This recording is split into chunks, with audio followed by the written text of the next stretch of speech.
es Vicenta. ¿Qué piel que tenés? Muy difícil de olvidar. Así también como tu cuerpo, desnudo.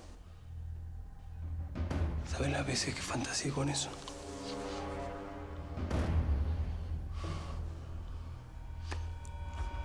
Y ese olor que tenés. ¿Cómo extraño este olor?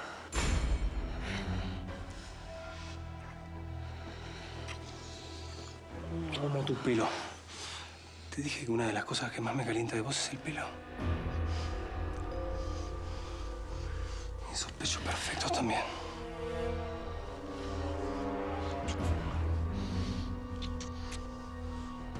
Sos simplemente perfecta, Araceli.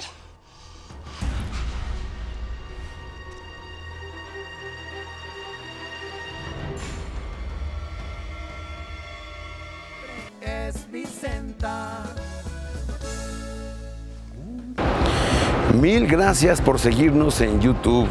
Si te suscribes aquí, encontrarás todos los capítulos de La Señora 03 La Coyote. También puedes visitar telemundo.com, donde encontrarás todos los capítulos de esta superserie.